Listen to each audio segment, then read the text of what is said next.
ABCL की नई class में आपका स्वागत है। तो आज हम क्या करेंगे, पिछले क्लास में हमने बहुत सारे ब्रशेस की बात की, डिजिटल पेंटिंग की बात की। आज हम कुछ टूल्स को और देखेंगे, जिसमें से आज का जो पहला टूल है वो है क्लोन स्टैम्प टूल और पैटर्न स्टैम्प टूल। क्या होता है ये क्लोन स्टैम्प टूल? सबसे पहले हमें जानना पड़ेगा कि क्लोनिंग क्या होती है। आप लोगों ने बहुत बार इस शब्द को सुना होगा, क्लोन क्या होता है। क्लोन का मतलब, और क्लोन के लुक अलाइक भी बहुत सारी चीज़ें होती हैं, जैसे क्लोन होता है, कॉपी होता है, डुप्लीकेट होता है, ठीक है, इंस्टेंस होता है।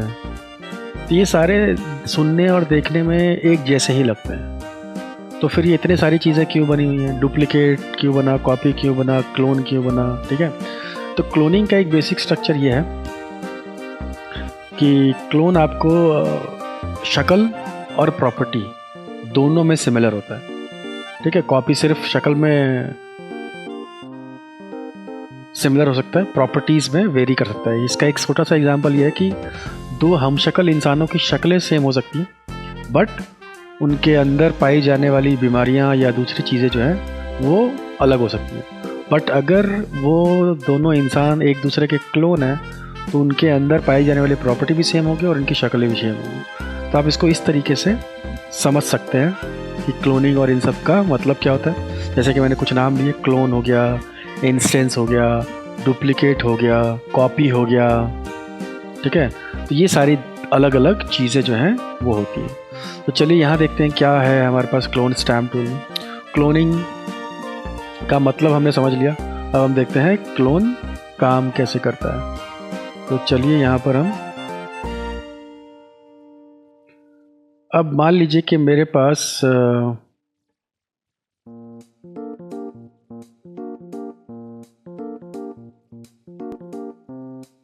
ठीक है, ये एक पैटर्न सेटअप है। अब ये क्या है? ये एक टावर है, ठीक। इस टावर के साथ हम क्लोन करेंगे इस टावर को।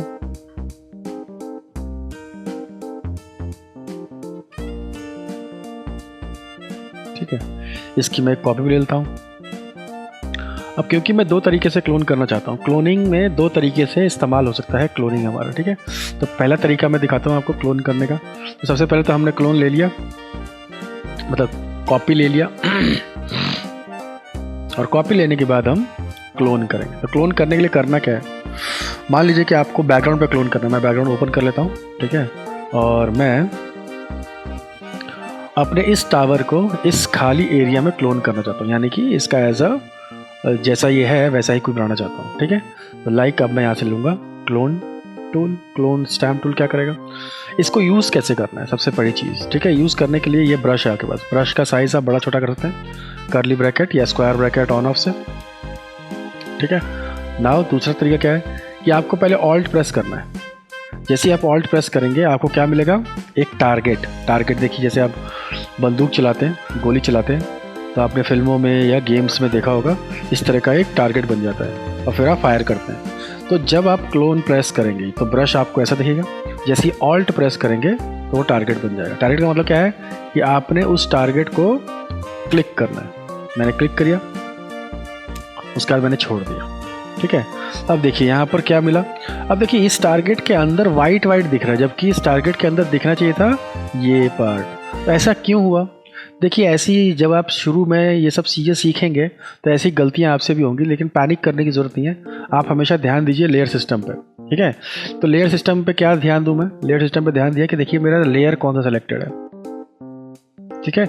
तो जब मैंने लेयर सेलेक्ट में लेयर 0 रखा हुआ है और लेयर 0 में क्या है, वाइट कलर, तो इसीलिए मैंने ऑल टारगेट किया तो क्या मिला मुझे, वाइट कलर। तो मुझे क्या करना है, मुझे ये वाला लेयर सेलेक्ट करना है, जस्ट उसके ऊपर नाउ ऑल्ट एंड टारगेट। अब आप देख सकते हैं कि ये टारगेट मुझे यहाँ पर मिल गया। नाउ अब मैं क्लिक एंड ड्रैग करता हूँ, ठीक है। तो आप देख सकते हैं कि वो एक प्लस का साइन मुझे वहाँ दिख रहा है। तो ये प्लस का साइन ही वो टारगेट का एरिया है कि जैसे जैसे मैं जिस एरिया में ले जाऊँगा उस एरिया में मुझे मिल जाएगा ये टारगेट सिनेरियो।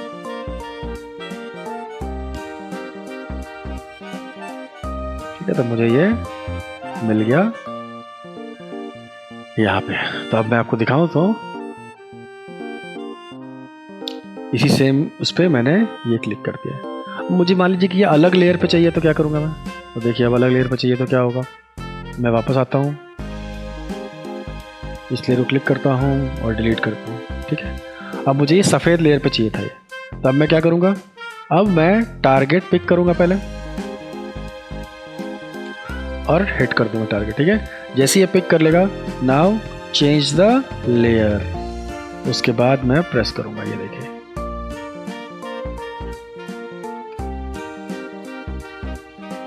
तो अब मेरी कहानी में ट्विस्ट क्या आया कि अब मेरे पास यहाँ नहीं है, ये इस लेयर पे। ठीक है, आ गया समझ में बेसिक स्ट्रक्चर कि क्लोन का इस्तेमाल कैसे करना है। जहाँ से क्लोन करना है उसे आपको टारगेट बनाना है, जहाँ पर क्लोन बनाना है लाके उसे चेंज कर देना है, बस। और ये कहानी आप कर सकते हैं क्लिक करके। ठीक है, नाउ सेकेंड थिंग, मैं इसको डिलीट मारता हूँ, एक नया लेयर वापस बनाता हूँ, इसको रखता हूँ टॉप पे, मुझे इसमें कोई कलर भरना है तो मैं कलर भरता हूँ। ठीक है, नाउ अब कहानी में ट्विस्ट क्या है, अब देखिए मुझे यहाँ से ये गायब करना है। ठीक है ना, अभी हमने क्या किया, हमने पैदा किया था, अभी हम क्या करेंगे, अभी हम इसे गायब करेंगे। तो बेसिकली गायब करने के लिए भी यही टूल का काम करेगा। ठीक है, और गायब कैसे करेंगे हम देखिए, पहले हमको बनाना था तो हमने इसको टारगेट किया था, अब मुझे क्या करना टारगेट, ये आउटसाइड। ठीक है, और देखिए क्या होगा, तो आप देख सकते हैं कि ये अलग जगह पे बन गया, तो मुझे ये काम बार बार करना पड़ेगा। तो मैं क्लिक करता हूँ और इसके साइड से जहाँ जहाँ से ये बार बार मुझे करना पड़ता है कि टारगेट, क्योंकि जो मेरा प्लस का साइन है वो अपना एरिया खो देता है, तो मुझे उसे बार बार रियलाइज़ करना पड़ता है कि आप इस एरिया में रह के और टारगेटिंग करें ताकि ये मेरा बेहतर तरीके से काम होता रहे। ब्रश का साइज़ भी मैटर करेगा और ब्रश का जो हार्डनेस है, ठीक है ना, ये भी मैटर करता है। तो ये हमें चुनने पड़ते हैं अकॉर्डिंग टू सेटअप कि जो आपका एरिया है वो कैसा है, जिसकी वजह से आप ब्रश का साइज, हार्डनेस, सॉफ्टनेस, ये सारी देखो क्या हो गया यहाँ पर। ठीक है, तो यहाँ पर मैं वापस क्लिक करके और यहाँ से नाउ ये गया ऊपर, ये गया नीचे। बहुत देर से मैं बीच साइड सेंटर वाले पार्ट पे हूँ, सेंटर वाले पार्ट पे भी मैं देख रहा हूँ। अब मैंने ऊपर से पिक किया तो नीचे कैसा हो गया ये, तो इसीलिए हमेशा से आपको इसके आसपास ही रहना है। ठीक है, दूसरी चीज़, अभी भी आपको कुछ चीज़ें ऐसी दिख रही होंगी जो देखिए, तो ये हार्शनेस जो दिख रही है इसका रीज़न क्या है, इसका रीज़न है आपका ये ओपेसिटी। इस ओपेसिटी को कंट्रोल करके अगर हम ये काम करें, थोड़ा टाइम ज़रूर लगेगा लेकिन ये थोड़ा सा आपके लिए और रियलिस्टिक वर्जन पेश करेगा। ठीक है, क्योंकि अगर आपकी ओपेसिटी बहुत ज़्यादा होती है तो चेंज जब वो उसके ऊपर पैच करता है तो वो दिखना शुरू हो जाता है। देखिए, तो पहले के मुकाबले अब थोड़ा सा आपको रियलिस्टिक नज़र आएगा। यहाँ नीचे हम आते हैं वापस से, इस वाले एरिया से पिक करते हैं, ये देखिए, तो मेरे को देख रहा है कि जाने में टाइम लगा रहा है बहुत। ठीक है ना, तो लेकिन जो इसका पार्ट होगा वो पहले से ज़्यादा रियलिस्टिक होगा, क्योंकि धीरे धीरे जाने की कोशिश करेगा। ठीक है, तो भाई इस चीज़ का आपको ध्यान रखना है, हायर ओपेसिटी काम जल्दी, लेकिन जो रियलिटी है वो थोड़ी सी कम रहेगी, और लोअर ओपेसिटी में ये चीज़ें आपको ध्यान रखनी। ठीक है, लेकिन मान लीजिए कि ये स्थिति हो गई तो आप क्या करेंगे, तो फिर आप एक पुराना टूल है हमारे पास जो हम पिछली क्लास में सीख चुके हैं, पैच टूल। ठीक है, पैच टूल से आप क्या करेंगे, इसके पार्ट को जो भी आपको ऐसा गंदा दिख रहा है उसे पिक करेंगे और उसके साइड वाले पार्ट को से वो कर देंगे। देखिए क्या हुआ। ठीक है, तो ये छोटे छोटे पैचेस उठाइए इसके, वापस क्लिक करता हूँ मैं, तो मैं इसके छोटे छोटे पैचेस उठाऊँगा, यहाँ से उठाऊँगा, यहाँ ले जाऊँगा, ये देखिए, यहाँ से उठाऊँगा, यहाँ ले जाऊँगा, यहाँ से उठाऊँगा, यहाँ ले जाऊँगा, और ऐसे ही धीरे धीरे इनको मिलाने की कोशिश करूँगा मैं। तो कहने का मतलब क्या है? कहने का मतलब है कि क्लोनिंग एक तरीका ज़रूर है, लेकिन क्लोनिंग हर बार आपके साथ सही व्यवहार करे ये डिपेंड करेगा कि आप उसको उसके साथ खेलते कैसे हैं, मतलब उसको कमांड कैसे देते हैं, ठीक है। और जैसे जैसे आप उसको कमांड देंगे या एरिया पिक करेंगे, उस तरह के पिक्सल्स उठाने में वो आपकी हेल्प करेगा। तो आप एक से काम ना चले तो आपको फिर उसके साथ दूसरे टूल्स का इस्तेमाल भी करना पड़ेगा। जैसे यहाँ पर कोने पे मुझे लग रहा है दिक्कत, वापस उठा के साइड में मिलूँगा पैचेस, ठीक है। तो इस तरीके से आपको, तो ये मेरे पास एक पार्ट था, ये मेरे पास एक पार्ट है, ठीक है। तो ये तो बेसिक क्लोनिंग थी कि क्लोनिंग से आप किसी चीज़ को ला भी सकते हैं और हटा भी सकते हैं। लाने में थोड़ा सा आसान तरीका है, हटाने में थोड़ा सा मुश्किल तरीका है। मुश्किल तो इन सेंस कि थोड़ा टाइम इन्वेस्ट ज़्यादा करना पड़ेगा, ठीक है। अब देखिए यही काम के लिए मैं आपको दिखाता हूँ नया स्टेटस, ठीक है, कि अगर मैं क्लोनिंग ना करूँ। लेकिन इस क्लोनिंग से पहले एक और क्लोन का टूल है मेरे पास, क्लोन स्टैम्प टूल, ठीक है। स्टैम्प टूल का मतलब क्या होता है कि मान लीजिए कि आपको बैकग्राउंड वगैरह कुछ बनाना हो जो बिल्कुल ही नीरस और खाली दिख रहा हो, ठीक है। तो यहाँ पर आप क्या करते हैं, ये देखिए यहाँ पर आपके पास बहुत सारे स्टैम्प टूल हैं। तो ये प्री डिफाइंड स्टैम्प टूल्स हैं, पहले से ही इसके अंदर मौजूद है। ना दिखे तो राइट क्लिक करके यहाँ से अपेंड डिफ़ॉल्ट टूल और लेगेसी टूल जो आपको यहाँ दिख रहा है, ये भी आपको मिलेगा पुराने वर्जन्स में। उसके पार्ट आप यहाँ ला सकते हैं। देखिए तो मैं चाहता हूँ कि ये वाला पिक करूँ ना। अब मैं साइज़ इंक्रीज़ करता हूँ और ये देखिए, ठीक है। अब मैं एक और काम करता हूँ, क्या ओपेसिटी कम कर सकता हूँ, ठीक है। मैं और काम करता हूँ, मैं इसके वैल्यूज़ को चेंज करूँगा, डार्कन और ये सब, तो भी आपको फ़र्क नज़र आएगा। ये देखिए darken, multiply, colour burn, linear, ये तो फ़र्क आपको साफ साफ नज़र आ रहा है, ठीक है, कि एक ही पार्ट में आपको अलग अलग शेड दिख रहे हैं। इसके अलावा जैसे कि आपको अगर ब्लेंडिंग मोड के बारे में पता है तो आप पता होगा कि ये डार्कन शेड देगा, ये लाइटर शेड देगा, ठीक है, ये दोनों का 50-50% देगा। तो ये सारी चीज़ें हमें करके चेक करनी होती हैं और फिर यहाँ पर आप करेंगे तो ये हमें अलग अलग पार्ट्स प्रोवाइड कराएगा। तो बेसिकली कहने का मतलब क्या हुआ? बेसिकली कहने का मतलब ये हुआ कि हम किसी भी तरह के बैकग्राउंड पे अपना ये टेक्सचर डाल सकते हैं। क्वालिटी ओपेसिटी के ऊपर डिपेंड करेगी कि कितनी कम या कितनी ज़्यादा चाहिए, और उनके जो बैकग्राउंड इफेक्ट्स हैं वो डिसाइड करेंगे कि उनका ब्लेंडिंग मोड क्या है, ठीक है ना। तो इस तरीके से आप बैकग्राउंड डेवलप कर सकते हैं। तो क्लोनिंग में ये दोनों चीज़ें मिलती हैं आपको। चलिए कुछ तरीके से आपको एक और चीज़ बताता हूँ मैं। नाउ मान लीजिए कि आपके पास ये था और मुझे जैसा कि ये दिख रहा है मुझे, ठीक है, मैं चाहता हूँ एक चीज़, क्या चीज़ चाह रहा हूँ मैं चाह रहा हूँ कि ऐसा ही बैकग्राउंड जो जैसा दिख रहा है, इस तरह के बैकग्राउंड्स को मैं इधर इधर भी बनाना चाहता हूँ। तो इसके एक तरीका तो ये है कि मैं स्टैम्प टूल लूँ, क्लोन स्टैम्प टूल लूँ और यहाँ से टारगेट सेट करूँ और यहाँ से बनाना शुरू कर दूँ। ये देखिए, है ना, लेकिन ये उतना रियलिस्टिक नहीं होगा। तो इसका क्या इलाज है? देखिए इसका रिलेशन का इलाज दिखाते हैं आपको। नाउ मैं सेलेक्ट करूँगा, ठीक है। तो मैंने सिलेक्शन टूल से एक सिलेक्शन बनाया और इस सिलेक्शन में मैंने उसकी थोड़ी सी मात्रा जो मुझे टेक्सचर चाहिए वो रखा, बाकी सब ब्लैंक रखा। एडिट में जाऊंगा, फिल में जाऊंगा और यहाँ पर आपको बहुत सारी चीज़ें दिखेंगी। इन सबको इग्नोर करते हुए आपको पिक करना है कंटेंट अवेयर और बाकी सबको बिल्कुल as it is by default छोड़ देना है और ओके करना है। ये देखिए, देखा आपने। ऐसे ही दूसरे बनाऊंगा मैं। वापस क्लिक करता हूँ, सेटअप पे क्लिक करता हूँ, फिल कंटेंट अवेयर ओके। ये देखिए, तो ये बन गया मेरा एक सेटअप। नाउ अब इस सेटअप पे मुझे क्या चाहिए? मुझे ये चाहिए, ठीक है, और बाकी का एरिया जो है ये नहीं चाहिए। तो अब इसके लिए मैं क्या करूँगा? इसके लिए मैं इस्तेमाल करूँगा सिलेक्शन टूल का एक और पार्ट, जिसको बोलते हैं ऑब्जेक्ट सिलेक्शन टूल, ठीक है। ऑब्जेक्ट सिलेक्शन टूल में मुझे चाहिए ये एरिया,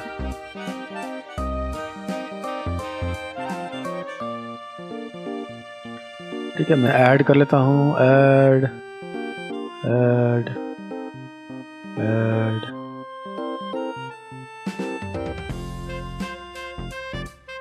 ठीक है, वॉटेवर। अब यहाँ से मैं माइनस करूँगा जो मुझे नहीं चाहिए होगा। मैंने यहाँ से लिया माइनस और यहाँ से लिया माइनस, ठीक, ओके डन। और यहाँ से मैं कुछ चीज़ें ऐड कर लेता हूँ जो कि इसके बीच में है, जो हम बाद में हटाना होगा तो हटा देंगे, नहीं तो फिलहाल के लिए मुझे ये चाहिए। तो ये कुछ ऐसा हो गया। अब चेक करूँगा मैं, ये बिल्कुल एजेस पे है सिलेक्शन, अच्छी बात है। नाउ अब मुझे ये चाहिए, तो अब मैं क्या करूँगा, यहाँ पे जाऊँगा सेलेक्ट में जाऊँगा मॉडिफाई में करूँगा एक्सपेंड। मैं क्या कर रहा हूँ, मैं अपने सिलेक्शन को एक्सपेंड कर रहा हूँ, ठीक है। तो मुझे बहुत ज़्यादा एक्सपेंडेशन नहीं चाहिए, मेरे लिए 2 एक्सपेंडेशन बहुत है। ओके, देखो क्या हुआ, जो मेरे एजेस थे उसने थोड़े से छोड़ दिए, ठीक है। तो 1 और 2 बहुत है, मोर देन एनफ। अब मैं क्या करूँगा, अब मैं इसके साथ इसको कॉपी पेस्ट मार के अलग कर सकता हूँ, ठीक है। तो कंट्रोल C कंट्रोल V, ये देखिए ये अलग कर लिया मैंने। नाउ दूसरा क्या करना है मुझे, इसको हटाते हैं यहाँ पे, ठीक। अब मैं क्या करूँगा, वापस से edit fill content aware fill, boom. और ये आपने देखा कि क्या हुआ, आपका पूरा एरिया बिल्कुल खत्म, ठीक है। अब ये वाला एरिया मुझे चाहिए, मैं सोच रहा हूँ कि इस एरिया के लिए भी मैं वही काम कर सकता था जो मैं हटाने के लिए कर रहा था, ठीक है। लेकिन अगर मुझे नीचे नहीं चाहिए था तो मैं देखो यहाँ पर ये रखता हूँ, और अब मैं इस पूरे एरिया पे इसे कहीं भी रख सकता हूँ, ठीक है। तो अब यहाँ पर देखिए और भी काम कर सकते हैं हम लोग। तो वापस जाते हैं, यहाँ से क्लिक करते हैं और यहाँ से कंटेंट अवेयर फिल का इस्तेमाल करते हैं। क्लोनिंग का इस्तेमाल भी कर सकते हैं आप, कोई इशू नहीं है, बट मैं कंटेंट अवेयर फिल का इस्तेमाल कर रहा हूँ।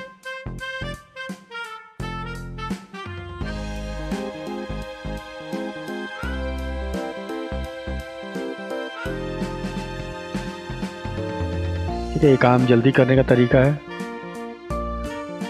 तो मैंने पूरी तरीके से जो है कंटेंट अवेयर का इस्तेमाल करके और क्लीन प्लेट तैयार कर ली। देख रहे हैं आप, कंट्रोल T, साइज थोड़ा सा, क्योंकि क्या हुआ था,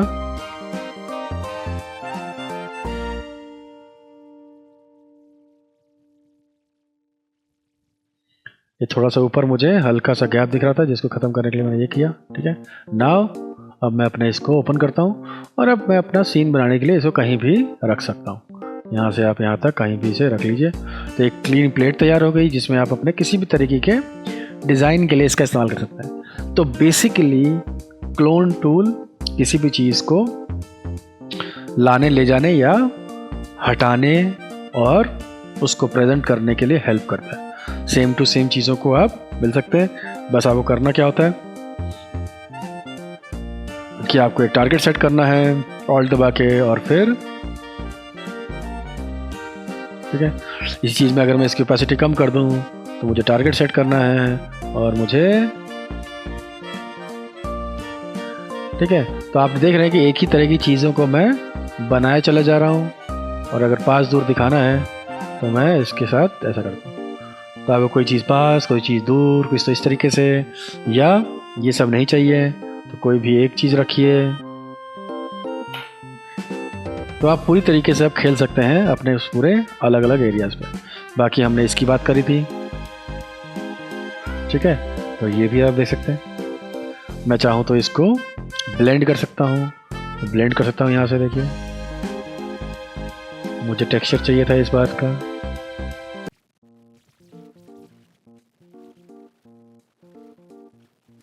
तो आप देख सकते हैं कि किस तरीके से हमने क्लोन टाइम का इस्तेमाल करके, और अब देखिए बैकग्राउंड भी मैंने चेंज कर दिया है, मैंने ब्लेंड मोड भी इस्तेमाल किया, और साथ ही साथ इसके कैपेसिटी को भी अगर मैं कम ज़्यादा करता हूँ तो मुझे वो इम्पैक्ट आपको दिख जाएगा कितना कम और कितना। इस तरीके से आप क्लोन स्टैम्प टूल का इस्तेमाल करते हैं। ना हमने ये दोनों देख ली, clone stamp tool, pattern stamp tool. Now चलते हैं, ये हमने पिछले क्लास में देख लिया था, हिस्ट्री ब्रश। अब मैं बात करता हूँ इरेजर टूल। इरेजर का मतलब सिंपल इरेजर है, लेकिन यहाँ आप देख सकते हैं 3 इरेजर है, इनकी कुछ खास बात की है, ठीक है। तो आइए इस इरेजर का इस्तेमाल हम करेंगे। तो इस इरेजर के लिए मैं कुछ पिक्चर खोल लेता हूँ ज़रा।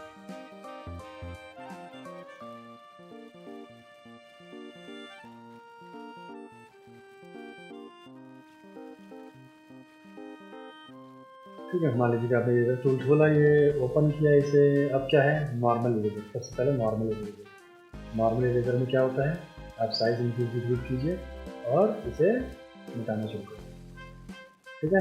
ये गया, ये गया। अब आप एक और काम कर सकते हैं, अगर आपको कुछ स्टाइलिश तरीके से मिटाना है तो आप वापस जाएं और जैसे कि हमने बहुत सारे ब्रश उसमें देखे थे, आप यहाँ से जाइए और कुछ ऐसे ब्रशेस चुन लीजिए, ठीक है, जिनके साथ आप ब्रश के साथ रोटेट कीजिए इसे, है ना। तो ये भी काम आप कर सकते हैं। और हालांकि इरेजर टूल ही है, मिटा देगा पूरे का पूरा, ठीक है, लेकिन कुछ इस तरीके से अगर आपको टूल से मिटाना है और इसके पीछे कुछ दिखना भी चाहिए, तो आप इसके लिए, ठीक है, ये देखिए जहाँ जहाँ मैं इसे मिटाऊंगा मुझे बैकड्रॉप में दिखेगा बैकड्रॉप, ठीक है। तो ये है कहानी मेरे। और यहाँ पे मैं इसकी फिर से वही ओपेसिटी कम कर सकता हूँ,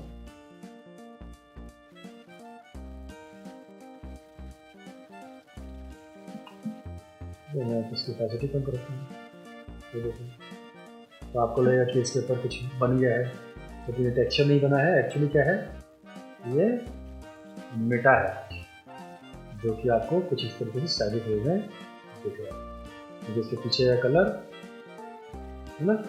तो ये कुछ चीज़ें आप कर सकते हैं। तो सबसे पहली चीज़ नॉर्मल ब्रश टूल है, नॉर्मल ब्रश इस्तेमाल कीजिए, अलग अलग पैटर्न्स का इस्तेमाल कीजिए। मान लीजिए यहाँ देखिए एक और चीज़ देख रहे हैं, तो कुछ ऐसा भी आप स्टाइलिश हो सकते हैं अपनी चीज़ों के साथ।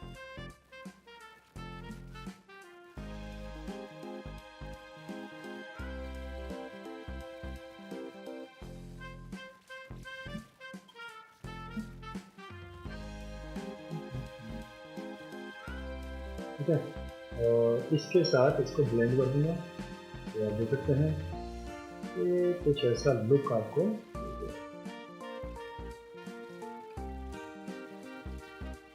तो ये भी एक तरीका है ब्रश टूल का, लेकिन हम इसको एज अ इरेजर इस्तेमाल करें। नाउ सेकेंड, यहाँ क्या है, यहाँ दूसरे टूल का इस्तेमाल कर देखते हैं, इसे है बैकग्राउंड इरेजर। देखिए बैकग्राउंड इरेजर का नाम है बैकग्राउंड, कैसे पता चलेगा बैकग्राउंड में भी बैकग्राउंड इरेज करना है।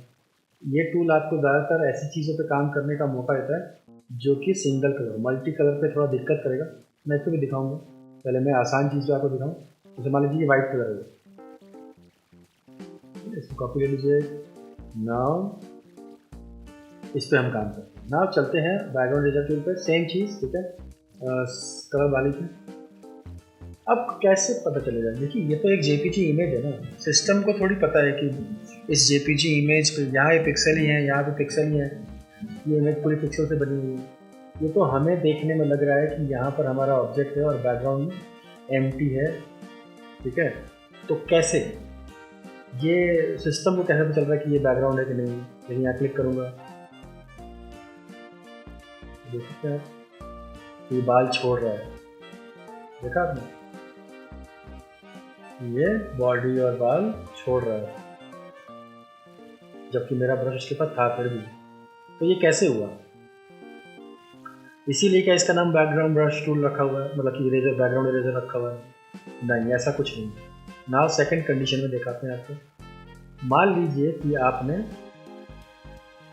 और इस बार मैं अंदर क्लिक करता हूँ, ठीक है, देखिए उसने अंदर मिटा दिया, है ना। अब जहाँ क्लिक करेंगे उसे वही समझ में आएगा कि वही जो है वो है। तो अब इस चीज़ के लिए हमें क्या करना है, तो बैकग्राउंड इरेजर का सिंपल काम है क्या, देखिए अपना कैसे और क्या।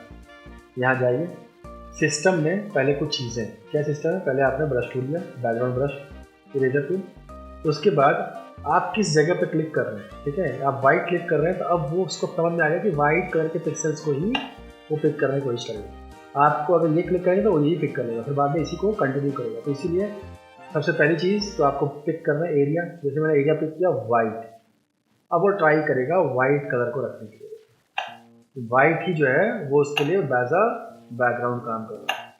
नाउ वह वाइट को हटाने की कोशिश करेगा।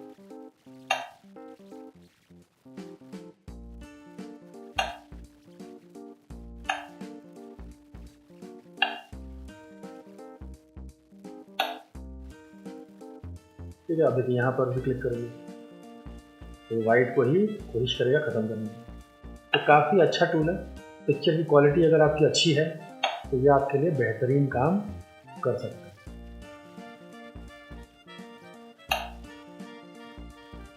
तो आपको ध्यान देना है कि आप किसी और कलर को पिक ना करें, आप वाइट कलर को ही जो है वो टारगेट में रखें, तो ये आपके लिए एक बेहतर काम कर सकता है।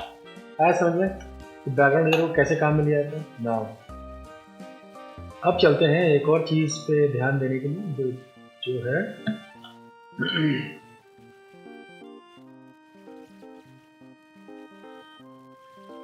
कि इसके साथ कुछ चीज़ें भी जुड़ी हुई आती हैं, ठीक है ना, जैसे कि ये सबके साथ ही आती है। जैसे आप ब्रश पिक करते हैं, ठीक है, नॉर्मल ब्रश, तब आपके साथ क्या क्या चीज़ें आती हैं, ब्रश, ओपेसिटी, फ्लो, स्मूथनेस, ठीक है, एंगल।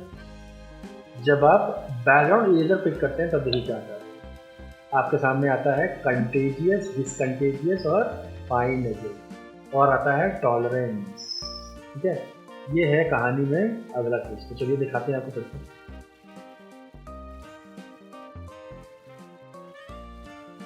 तो हम चलते हैं और इन चीज़ों को देखते हैं कि ये कैसे काम करते हैं। नाउ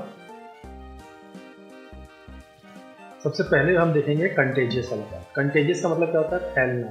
जैसे कोरोना एक बीमारी थी जो कंटेजियस थी, एक आदमी से दूसरे आदमी को लग जा रही थी, है ना। ऐसे ही कंटेजियस का मतलब है कि एक पिक्सल से दूसरी पिक्सल की तरफ बढ़ना बहुत स्मूथली, बीच में अब्रप्शन नहीं आनी चाहिए, ठीक है। तो मैंने कलर पिक किया ये, तो अब ये कंटेजियसली मतलब कि स्मूथली जो है पिक करने की कोशिश करेगा उन कलर्स को जो हमने पिक किया, जो बैकग्राउंड का वाला कलर जो मैंने पिक किया,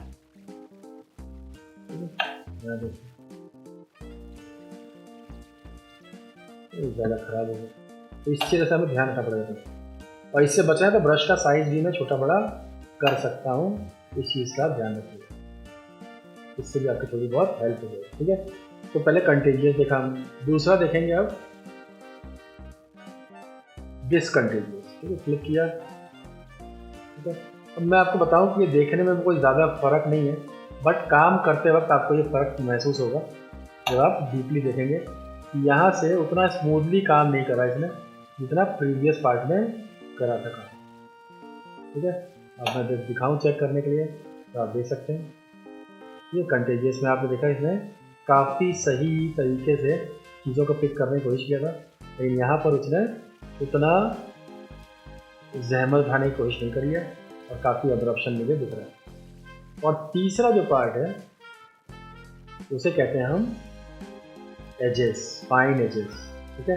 तो फाइन एजेस ज़्यादातर अंदर की तरफ हम एज पे इस्तेमाल करने के लिए इस्तेमाल करते हैं। तो फाइन एजेस में भी आप देख सकते हैं तो मैंने जो कलर लिया है उस कलर पे वो एज जिसे जहाँ दिख जाएगा वो अंदर दाखिल होने की कोशिश नहीं करेगा। इससे पहले वाले में क्या होता है, बाल के आसपास के एरिया में भी वो घुसने की कोशिश की थी उसने, क्योंकि यहाँ पर आके वो एज पे रुक जाता है। देखिए यहाँ पर एज, और डिसकंटेजियस में देखिए थोड़ा सा ये जो आप कंटेजियस डिसकंटेजियस में हल्का फेदर जो है वो देता है, यहाँ पर फेदर नहीं देता है, ठीक है।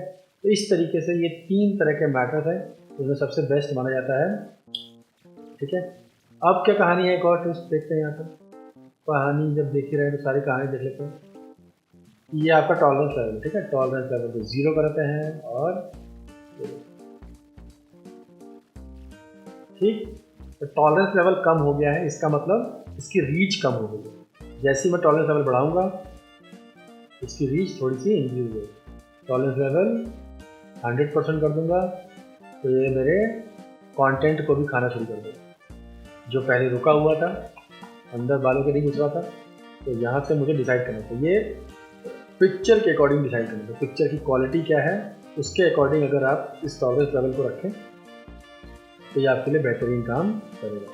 वरना आप हद से ज़्यादा बढ़ा देंगे टॉलरेंस लेवल तो ये सही चीज़ों को भी डिस्ट्रैक्ट करते हैं, उनको भी ख़त्म करने की कोशिश करते हैं। ठीक है, तो ये बहुत ज़रूरी है, टॉलरेंस लेवल को आप अकॉर्डिंग टू पिक्चर रखें।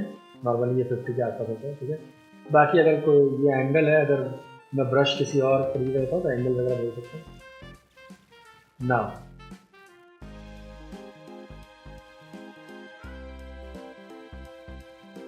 ठीक है, एक और चीज़ है हमारे पास, तीसरा ब्रश जिसको हम बोलते हैं मैजिक इरेजर। मैजिक इरेजर में क्या है, देखिए टॉलरेंस लेवल यहाँ पे भी है, एंटी एलियस यहाँ पे भी है, कंटेजियस यहाँ पे। ठीक है, ये क्लिक पे काम करता है। क्लिक पे काम करने का मतलब क्या है कि मैंने यहाँ पर क्लिक किया और ये देखिए, तो जैसा बैकग्राउंड रिमूवर था वैसे ये भी है, लेकिन आप देख सकते हैं कि इसके अंदर ब्रश जैसी क्वालिटी नहीं है, फैदर जो है वो काफ़ी ख़राब है इसका। ठीक ना, लेकिन बैकग्राउंड रिमूव अगर जल्दी करना है तो ये बहुत ही मस्त यूज टूल है। ठीक है, यहाँ थोड़ा बढ़ाते हैं, पहले कम करते हैं और क्लिक करते हैं, देखिए तो शेड्स पिक नहीं करेगा, है ना। इस तरीके से जैसे ही मैं इसको बढ़ा के 100 करता हूँ तो शेड्स पिक कर लेगा और एक ही बार में जो है, अब ये शेड जो है बॉडी के इस पार्ट से मैच कर रहा था इसीलिए। ठीक है, तो मैं इसको थोड़ा कम ज़्यादा करके इंटेंसिटी इसकी, तो अगर मुझे किसी जगह पे बहुत ही शार्प ब्राइटनेस चाहिए तो मुझे हमेशा ध्यान रखना है कि मुझे टॉलरेंस लेवल को इंक्रीज या डिक्रीज करना चाहिए। ठीक है, तो ये 3 तरीके के टूल्स हैं जो हमारी हेल्प करते हैं। मैं बैकग्राउंड टूल पे आऊँगा और साथ ही साथ कुछ ऐसी पिक्चर लूँगा जो कि मैंने बताया था आपसे कि अगर आपके पास कोई वैसी पिक्चर है इसका बैकग्राउंड, तो इसका बैकग्राउंड समझने में इसको बहुत दिक्कत होने वाली है। ठीक है, क्योंकि ये मल्टी कलर है, सिंगल कलर पे तो पहचान जाएगा बेचारा, लेकिन अभी इसकी हालत खराब हो जाएगी। देख रहे हैं, पहले पिक्चर में मैंने बाहर क्लिक किया तो बाहर भी खा था, लेकिन अभी भी बाहर ही क्लिक कर रहा हूँ, लेकिन फिर भी ये खाया है इसमें कुछ पार्ट पे। क्यों? क्योंकि मल्टी कलर में उसको समझ में नहीं आ रहा है कि कौन से चीज़ को रखूँ और कौन से, कन्फ्यूज़ हो गया है। इस कन्फ्यूजन के लिए ही इसको दिक्कत हो जाएगी, इसीलिए मल्टी कलर पे ये इस तरह की दिक्कतें करता है। अगर मैं इसको फाइन एडजस्ट कर लूँ,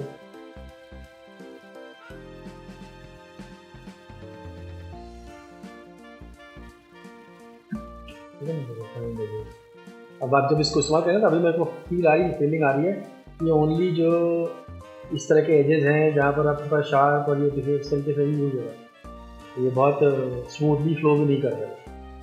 ये आप जब इसको इस्तेमाल करेंगे तब आपको आइडिया होगा। वैसे ही डिसकंटिन्यूस देखिए, तो ये बहुत ख़राब काम करते हैं। तो आपको हमेशा ध्यान रखना है कि आप पिक्चर के अकॉर्डिंग ये चूज़ कीजिए जिसकी वजह से आपको बढ़िया रिजल्ट मिले। और दूसरी चीज़ क्या है, ब्रश का साइज़ भी थोड़ा सा मैटर करेगा, तो ब्रश के साइज़ के साथ भी आपको मल्टी कलर में ये दिक्कतें हैं, इसीलिए multi colour background eraser tool या किसी भी तरह के इरेजर टूल के लिए बेस्ट नहीं माना जाए। ठीक है, नाउ चलते हैं वापस से और इस बार हम पिक करेंगे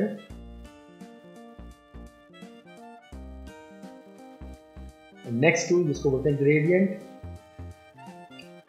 पेंट बकेट और 3D मटेरियल। 3D मटेरियल की बात मैं कर चुका हूँ, तो मैं आज सिर्फ ग्रेडियंट और पेंट बकेट की बात करूँगा। तो इसमें क्या है, कुछ भी नहीं है इसके अंदर। इसके अंदर क्या करना होता है कि आप कलर फिल करते हैं, तो कलर फिल करने के लिए ब्लू कलर और ब्लू कलर। ठीक है, इसका शॉर्ट कमांड है ऑल डिलीट और कंट्रोल डिलीट। कंट्रोल डिलीट से foreground colour, sorry all delete से फोरग्राउंड कलर और कंट्रोल डिलीट से बैकग्राउंड कलर। ठीक है, यही कंडीशन मुझे बार बार अगर चेंज करें तो मुझे यहाँ पर कलर बदलना पड़ेगा। ठीक है, लेकिन यहाँ पर क्या है, यह पेंट बकेट। पेंट बकेट में क्लिक करो, जो भी यहाँ होगा वो पिक हो जाएगा। देखिए यहाँ से मैंने कलर बदला, तो किया ओनली क्लिक, तो जो भी कलर फोरग्राउंड में भरा होगा पेंट बकेट आपके लिए वो कलर फिल कर दे। ग्रेडियंट क्या करेगा, ग्रेडियंट होता है एक से ज़्यादा कलर इस्तेमाल करने का तरीका, और यहाँ पर देख सकते हैं यहाँ से जो भी आप लेंगे वहाँ से इस तरह के कलर फिल कर देगा ये आपको। यहाँ से आपको पिक कर रहे हैं डिफरेंट डिफरेंट शेड, ठीक है। ये जो ग्रेडियंट है इसके अलग अलग प्रकार हैं, 1 2 3 4 5 प्रकार हैं। पहला आपका लीनियर ग्रेडियंट है। लीनियर का मतलब क्या होता है, ठीक है, स्ट्रेट। फिर होता है आपके पास रेडियल ग्रेडियंट, जिसमें ये कुछ ऐसा काम करता है, सर्कुलर ग्रेडियंट। फिर अब मैं थोड़ा ये बदल लेता हूँ ताकि हमें दिखे, ठीक है, डार्क कलर दिख रहा है।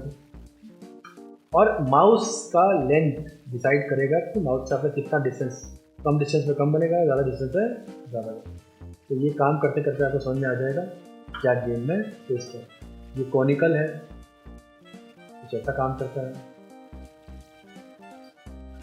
ये रिफ्लेक्टेड है, तो रिफ्लेक्शन में काम करेगा, तो दोनों तरफ दिखाएगा आपको। अगर मैं लीनियर ले लूँगा तो ये एक ही जगह दिखाएगा, है ना। लेकिन अगर मैं रिफ्लेक्टेड लेता हूँ तो ये मुझे दोनों जगह दिखाएगा, सेम कंडीशन, क्योंकि ये मिरर इमेज है। और लास्ट बट नॉट लीस्ट ये है डायमंड शेप। ये कुछ ऐसा दिखाएगा, बड़े डायमंड, छोटे डायमंड। बाहर से क्लिक करेंगे तो बाहर से बनेगा, अंदर से क्लिक करेंगे तो अंदर से बनेगा। और जितने कलरफुल चीज़ें लेंगे उसके हिसाब से ये काम करता है ना। तो ये है आपके पास बेसिक कहानी इन चीज़ों को लेकर। यहाँ से मान लीजिए कि आपके पास, ठीक है, ये बन रहा है, इसका रिवर्स कर देंगे तो ये उल्टा बनेगा, है ना। तो ये आपके पास है। तो ये बेसिक कंडीशन है आपके ग्रेडियंट को इस्तेमाल करने की। तो पूरे का पूरा आपके पास नीचे ड्रॉप डाउन मेन्यू बना हुआ है, जैसे बाय डिफ़ॉल्ट बहुत सारे हैं पहले से, इस्तेमाल कीजिए इसे अच्छी तरीके से। तो सिंपल है। इन टूल्स में 2 चीज़ें काम की हैं, ग्रेडियंट और पेंट बकेट।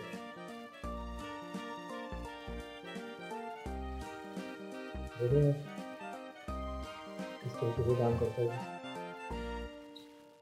नाउ अब है हमारे पास कुछ ऐसे टूल जिसको हम इस्तेमाल करेंगे पिक्चर्स में, ठीक है। तो हम चलते हैं, सबसे पहले क्या है टूल, ब्लर है, शार्पन है, स्मर्ज है और डॉज है, बर्न है, स्पॉन है, ठीक है। इसके लिए भी मैं ओपन करूँगा कुछ, ये फेस दिखे मुझे,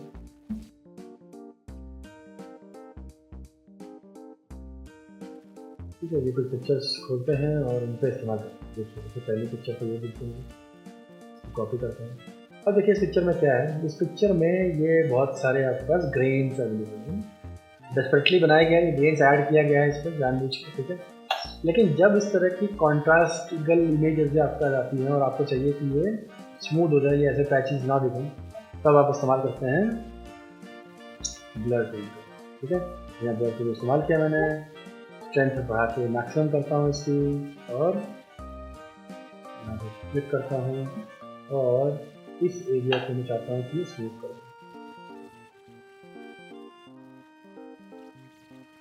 ठीक है। तो ज़रूरी नहीं है कि आप हर जगह काम करें, लेकिन अगर आपको स्मूथनेस चाहिए किसी जगह पे तो आप इसका इस्तेमाल करें। आप बार बार इस्तेमाल करेंगे, एक बार कंट्रोल मतलब कि 100% करने के बाद छोड़ के फिर दोबारा, छोड़ के फिर दोबारा, तो ये सेम अमाउंट में बार बार बार बार अप्लाई होता रहता है। तो आपको तब तक काम करना है इस पर जब तक आप सेटिस्फाई ना हो जाए, ठीक है ना। अब मैं इस पर नहीं कर रहा था सफ़ेद वाले पार्ट पे, क्योंकि ये ऐसा ही सही लग रहा है, लेकिन मुझे स्किन पे चाहिए था। स्किन टोन जो है काफ़ी ज़्यादा इस पर ग्रेनी पार्ट थे, तो मुझे इसको थोड़ा सा कम करना है। आप देख सकते हैं पहले ये कितना वो था और अब इसके ऊपर, ठीक है। तो ये सिंपल था, मतलब है ब्लर का। ये पिक्सेल्स को आपस में जोड़ देता है, स्मूथ कर देता है। जितनी बार आप क्लिक करके उठाएंगे और दोबारा प्रेस करेंगे उतनी बार ये चीज़ें ऐड करता जाएगा, और एक टाइम के बाद आपकी सारी हार्शनेस जो है पिक्चर की चली जाएगी और ये बिल्कुल ब्लरिश हो जाएगा। तो हर ब्लर करना अच्छी बात है, लेकिन इतना भी ब्लर नहीं कर देना है कि पिक्चर की क्वालिटी बिल्कुल ही ख़राब हो जाए, ठीक है। तो ये था सबसे पहला टूल आपका ब्लर। उसके बाद है शार्पन। शार्पन कब काम आने चाहिए? शार्पन तब काम आना चाहिए जब पिक्चर बहुत ज़्यादा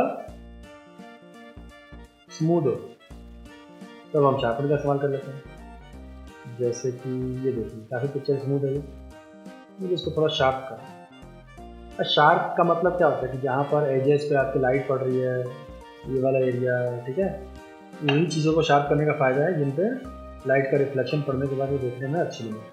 नहीं तो आप सब जगह शार्प कर देंगे तो पिक्चर बहुत ही अजीब हो जाएगी। तो चलिए यहाँ चलते हैं, शार्पन इमेज का इस्तेमाल करते हैं, इसकी आँखों को शार्प करते हैं हल्का सा। तो आपको कुछ नहीं करना, क्लिक करना है। तो मैंने साइज रहा 1 2 3 4 5 6 7 8 9 10 और थोड़ा सा बढ़ाया और 1 2 3 4 5 6 7 8 9 देख सकते हैं आप। पहले इसकी पिक्चर में आँखों में वो बंदा इतना क्लियर नजर नहीं आ रहा, अब देख सकते हैं शार्प, है ना। इसी तरीके से मैं चाहता हूँ थोड़े से ये शार्प हो जाए, ये जो हल्का सा साइड में लगा हुआ ये शार्प हो जाए, लिप शार्प हो जाए हल्की, ठीक है, यहाँ पर शार्पनेस मिल जाए।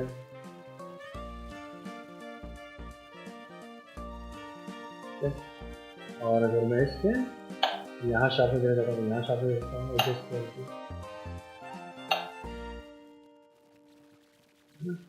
तो ऐसी जगह पे शार्पनेस देनी, देखिए ये शार्प है, असली शार्पनेस ये धूप में जितनी भी चीज़ें हैं बहुत शार्प है। तो आपको समझ आया कि शार्पन चीज़ें करने के लिए आपको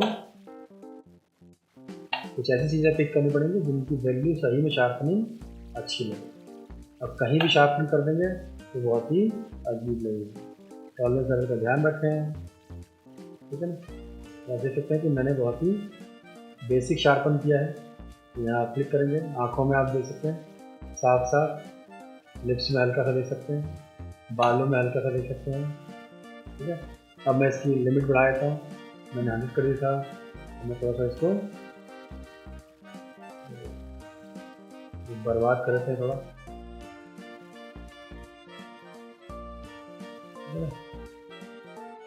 बहुत ज़्यादा चीज़ें शार्पन अच्छी लगी आपको पहले ही चीज़ है कि अप्रोप्रिएट मात्रा में अगर आप कोई भी काम करेंगे तो बेहतर है। अगर आप फालतू में बहुत सारी चीज़ें बार बार इस्तेमाल करेंगे तो आप देख सकते हैं उसकी क्या हालत हो गई, देख सकते हैं। इसी तरीके से आपको ध्यान देना है कौन सी चीज़ कैसी है उसके अकॉर्डिंग। तो ये स्मूथनेस और शार्प है। स्मर्ज, जनरली स्मर्ज हम इस्तेमाल करते हैं किसके लिए, दो कलर्स को आपस में मिलाने के लिए। मान लीजिए मेरे पास यहाँ पर है, मेरे पास एक ब्रश है जिसमें ये ब्रश है, ये ब्रश एक कलर बोलते हैं ब्रश का, दूसरा ब्रश एक कलर बोलते हैं ब्रश का,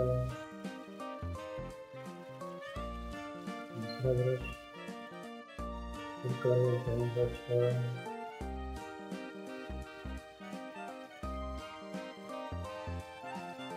ऐसे ही मैं डिफरेंट कलर के लिए बहुत सारे, अब इनको आपस में मिलाना है तो मैं इस्तेमाल करूँगा स्मर्च। इसकी मात्रा कम है थोड़ी सी, ठीक है, और ये थोड़ा सा हैवी यूज़ करेगा आपके लिए सिस्टम में, इसकी आपको बहुत ज़रूरत है, तो थोड़ा ध्यान से इसे इस्तेमाल कीजिएगा। जैसे मैंने स्ट्रेंथ बढ़ाई, कंटिन्यूसली काम कर रहा है,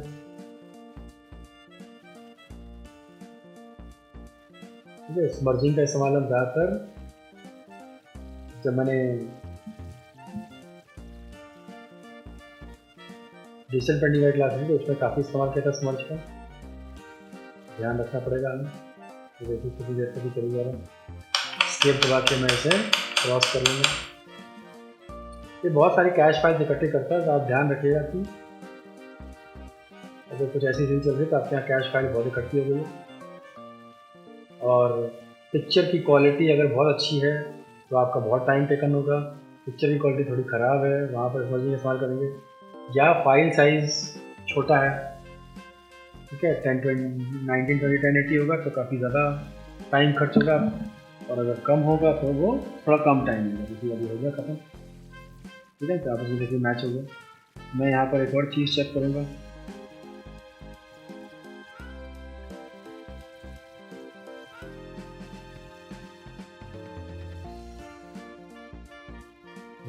पे चेक करूँगा क्या परसेंट।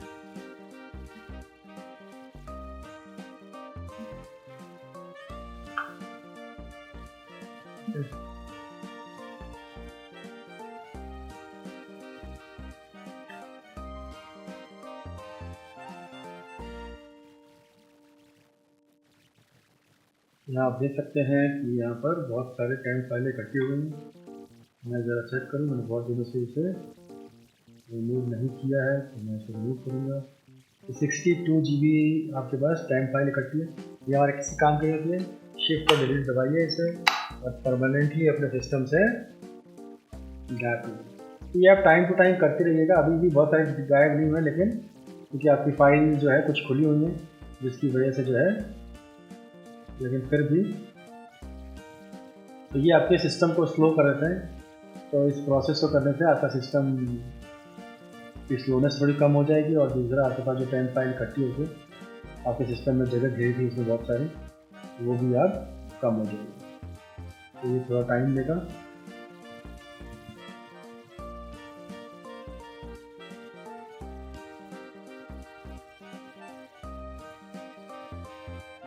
ठीक है, इसको होने देते हैं। वापस चलते हैं अपने इसमें। तो आप ज़रूरी अब देखिए मैं थोड़ा बढ़ाता हूँ और इसको थोड़ा कम करता हूँ। ठीक है, अब मैं इसके ऊपर इस्तेमाल करूँगा। ठीक है, कितना ख़राब कर दिया इसने। ख़राब किस सेंस की है, आपस में चीज़ों को स्मर्ज करता है। अरे मैं इसका लेवल कम कर रखा है मैंने। अब ये थोड़ा सही चलने लग गया क्योंकि मैं थोड़ा मोड बढ़ा के इस्तेमाल कर रहा हूँ।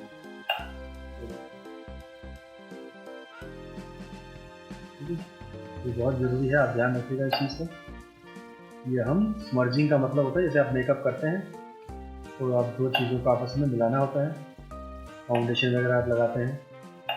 मैं जब रीटचिंग करूँगा, मतलब मैंने एक क्लास में बताया हुआ है, मगर मेकअप वगैरह के टाइम पे या दो कलर्स को आपस में डिजिटल पेंटिंग में मैच करने टाइम पे इसका सिंपल सा मतलब है कि आप अलग अलग पिक्सल्स को आपस में स्मर्ज करके मिला देते हैं और आपको आपके हिसाब से फिर मिलता है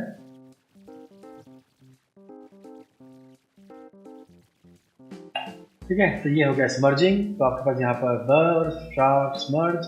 now next is dodge, burn और स्पॉन्ज। डॉज, बर्न, स्पॉन्ज क्या करता है तो दिखाएं आपके लिए। डॉज, बर्न और स्पॉन्ज का कमाल, और ये कमाल पहले हम इस पर देखेंगे।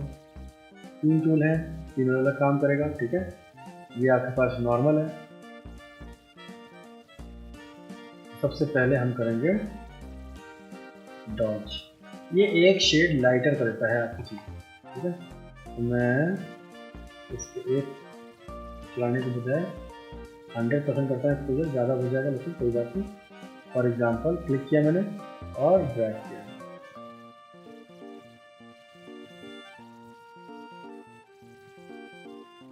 ठीक है, याद रखना है बालों पर नहीं चलाना है इसे।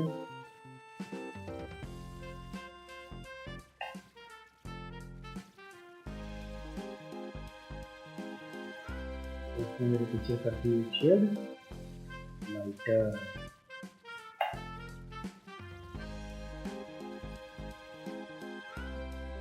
ठीक, पहले थी। ठीक है, दूसरी पिक्चर हम करेंगे बर्न। बर्न का मतलब होता है डार्कर शेड। लाइटर शेड हो गया, एक शेड लाइटर की थी और मैं इसको एक शेड डार्कर करूँ।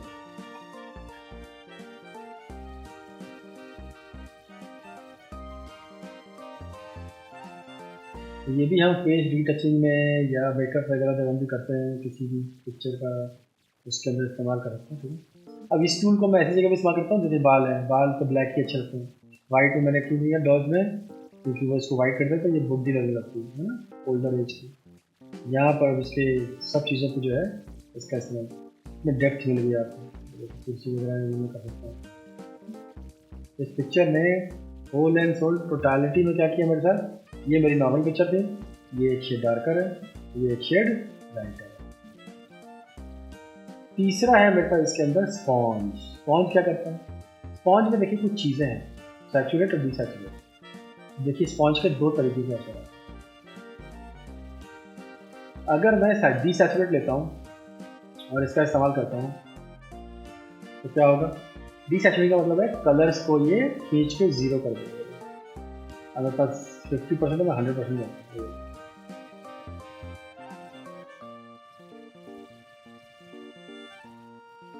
तो ये जो है इसने कर दिया इसे ब्लैक एंड वाइट। इसका स्टाइल हो गया कि आपके पास पूरे पिक्चर जो है वो कलरफुल है और बीच में बंदी ब्लैक एंड वाइट। तो ये आपका हो गया डीसैचुरेशन। और इसी को मैं अगर सैचुरेट करता हूँ तो सैचुरेशन में क्या होता है? सेम कलर की मात्रा को इंक्रीज कर देगा। नाउ इसी सेम पार्ट में सैचुरेट। नाउ देखिए यही सेम कलर, ठीक है, ध्यान रखिएगा ना तो ये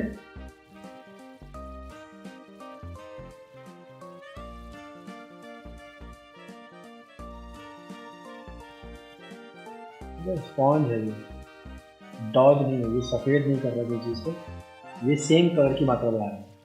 तो इसमें दोनों चीज़ें, सैचुरेट सेम कलर की मात्रा इंक्रीज, ये रियल पिक्चर थी, सॉरी ये नहीं थी, ये रियल पिक्चर है, ठीक है, और दूसरी आपकी डिसैचुरेट थी। तो ये है चार कहानियाँ इसमें कि जब आप पिक्चर को एक शेड रेडर करना चाहते हैं तो आप इस्तेमाल करेंगे डॉज का, जब आप डार्कर करना चाहते हैं तो आप इस्तेमाल करेंगे बर्न का, जब आप सेम पिक्चर के कलर को कम करना चाहते हैं तो स्पॉन्ज का। स्पॉन्ज में दो पार्ट है, सैचुरेट और डिसैचुरेट। डिसैचुरेट कलर्स को कम करने की कोशिश करेगा अकॉर्डिंग टू फ्लो का पार्ट जितना रखेंगे, और सैचुरेट सेम कलर को इंक्रीज करने की कोशिश करेगा जितना आप फ्लो रखें, ठीक है। ये बहुत ही इंटरेस्टिंग है, बिना किसी ज़्यादा तामझाम के आपको काफ़ी अच्छे इम्पैक्ट देखने को मिल जाते हैं। बस इसे थोड़ा सोच समझ के इस्तेमाल करना है आपको। तो ये सारी कंडीशन आपके पास ठीक है। इसके अलावा बाकी सब टूल हम कर चुके हैं तो इस पर मैं ज़्यादा जोर नहीं दूंगा, ठीक है। आपके पास ये हैंड टूल है, ठीक है, जिसको हम स्पेस बार दबा के भी इस्तेमाल करते हैं। स्पेस बार दबाऊंगा तो भी हैंड टूल का इस्तेमाल हो जाएगा। फिर आपके पास जूम टूल है, जूम क्लिक करिए, ये पावर जूम है, control plus plus, control minus minus कीजिए, ऑल्ट दबाइए, ऑल्ट दबा के स्क्रॉल कीजिए, ये कुछ कंडीशन है ठीक। तो ऑलमोस्ट हमने सारे के सारे टूल्स कवर कर लिए हैं। ये आपके पास फिर से एक पार्ट है जिसको हम बोलते हैं standard screen fit, full screen mode with menu bar और फुल स्क्रीन मोड। इनके शॉर्ट कमांड थे F, ठीक है। तो अभी मैं F प्रेस करूँगा, F नॉर्मल मोड के लिए F है, मेन्यू बार के साथ F है और फुल स्क्रीन मोड के साथ F। काम करने के लिए जो बेसिक टूल्स हैं वो आपको मिल जाएंगे।